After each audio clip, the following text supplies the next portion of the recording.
the cool part about the book is actually validation I got that I actually didn't know I needed. Like I suffer from depression, so my self-esteem, I'm either like the most confident guy in the world or I'm sitting in the corner crying, and every day it's different. So all of a sudden when, people that I respected read the book and were like, hey, this is actually really awesome, like, then sales didn't matter and speaking didn't matter, all those things. All of a sudden I was like, wow, like this is great, because I get really pissed off when I see competitors of mine out there who are like super popular and I know that their information sucks. So that was like my whole point of the book, was to kind of destroy them. When you get to the part where you read like over 100 books a year, partly because you have so many friends who write the books and all that, and then you realize how many bad books there are out there, then you feel a lot better. Ask you in closing, as you wrapped it up, what does this all mean? So, without reading through the entire paragraph, what does this all mean? Well, it means we're going to be a lot more mobile. I mean, at the end of the day, the stuff that was really driving the trend was stuff that you carried, that you cared about, that was personal. This is stuff you're going to use outdoors. This is stuff that's eventually going to get wet and you're going to have to protect. But at the end of the day, we're moving to that next stage where your personal technology is with you all the time, and you're connected even more, if you can believe it, than you are today. So that's the future, according to CES.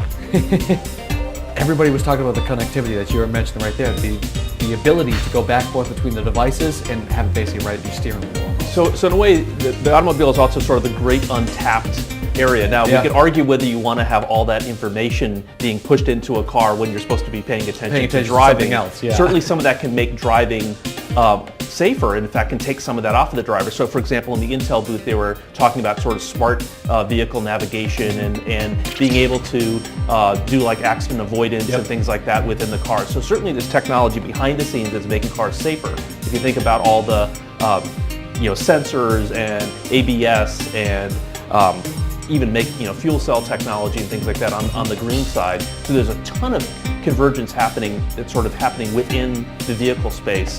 And I wanted to highlight a couple things sort of behind the scenes, maybe a little more of a technical twist. In terms of getting up on social, how do you talk to companies in terms of, do they start with everything? Do they start LinkedIn, Facebook, or do they just take one piece at a time? What is your suggestion? So, we found that the top two channels for small businesses are Facebook and Twitter.